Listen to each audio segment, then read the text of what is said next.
At the Nixon Library in Southern California, Secretary of State Mike Pompeo presents the Trump administration's hardline stance on China. The old paradigm of blind engagement with China simply won't get it done. We must not continue it, and we must not return to it.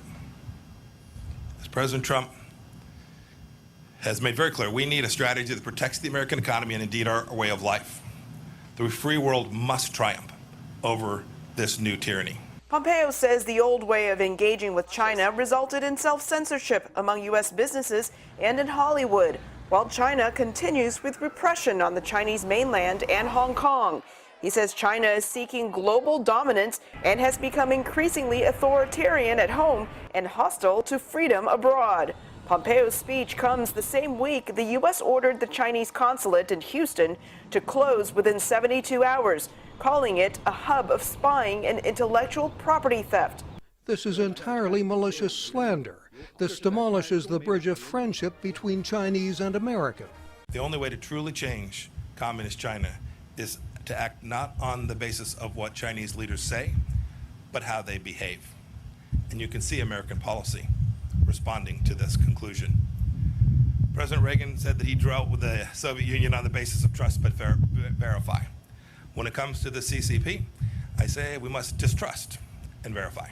It is not surprising that the U.S. is taking a tougher approach on China, says the RAND Corporation's China expert Timothy Heath. That there is a long-term trend that's been going on since President Bush, George Bush Jr., of a gradual hardening of America's position regarding China. And I think ultimately that derives from the reality that the gap in national power is narrowing, that there is a real competition going on.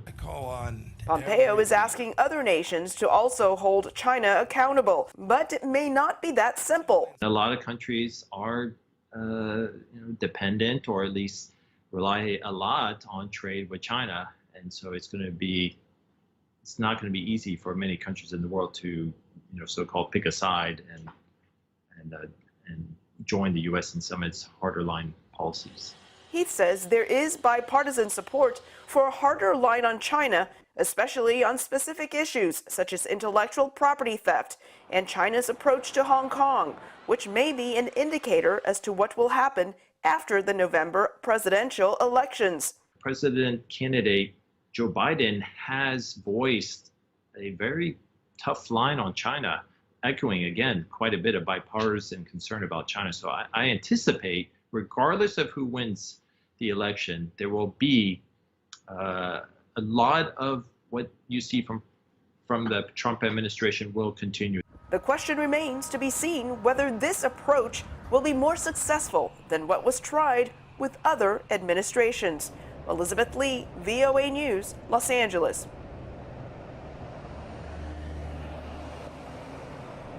This is AP News Minute.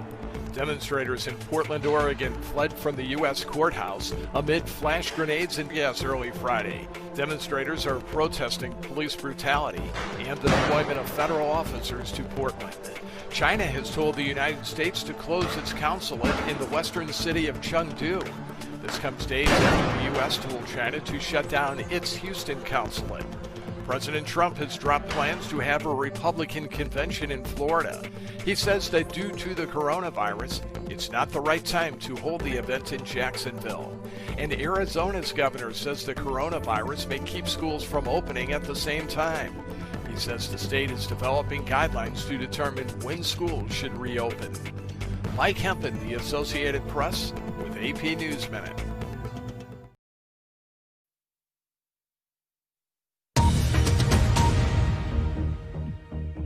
Hello, this is BBC World News. I'm David Eads with the headlines.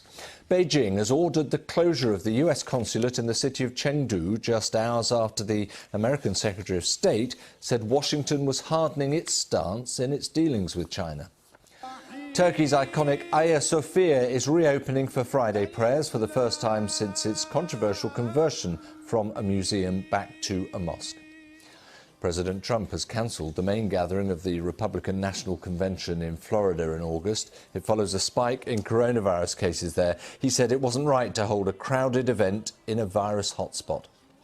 And a new study has warned that unless there's a global effort to reduce plastic waste, 1.3 billion tonnes of it may be dumped on land and in the oceans over the course of the next 20 years. Those are the headlines on BBC World News.